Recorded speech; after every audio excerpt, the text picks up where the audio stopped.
Hello friends, चलिए आज का टॉपिक डिस्कस करते हैं हम। जो स्टॉक मार्केट की इनकम होती है उसको कैसे टैक्सेशन करते हैं।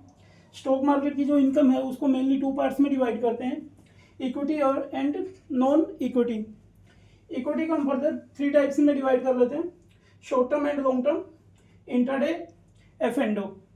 Short term and long term capital gain head के अंदर, short term securities long term. और इंट्राडे वाली इनकम कहाँ पर शो करेंगे, बिजनेस हेड के अंदर, स्पेकुलेशन बिजनेस के अंदर, ठीक है। और तीसरा क्या है, एफ एंड ओ की full form future and options. Future and options की इनकम को हम नॉर्मल बिजनेस की तरह ट्रीट करेंगे। और फ्यूचर एंड ऑप्शंस की कंबाइन टर्नओवर और नेट प्रॉफिट या लॉस केवल दो आइटम्स प्रॉफिट एंड लॉस के अंदर एंटर की जाती हैं, केवल दो आइटम।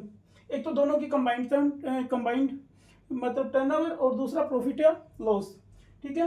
और दूसरा टाइप क्या है मेरा, नॉन इक्विटी को भी हम फर्दर थ्री टाइप्स में डिवाइड कर देते हैं, short term, long term, speculation and F and O. Same जैसे यहाँ पर ये वाली इनकम थी मेरी एफ एंड ओ की, सेम ये वाली इनकम भी ट्रीट होगी। और सेम ये वाली इनकम है जो इक्विटी के अंदर क्या शॉर्ट टर्म लॉन्ग टर्म लिया है। यहाँ पर फर्क क्या आ जाएगा, यहाँ पर हमने इक्विटी सेल्स किया था, जब ये वाली इनकम ऐड करेंगे हम तो क्या लेकर चलेंगे। जैसे नॉर्मली अगर मैं एग्जांपल लेकर चलूँ, सिल्वर बीज, गोल्ड बीज, इसको किसके अंदर मतलब एंटर करेंगे, इक्विटी की बजाय हम किसके अंदर लेंगे, mutual funds equity oriented units, ठीक है।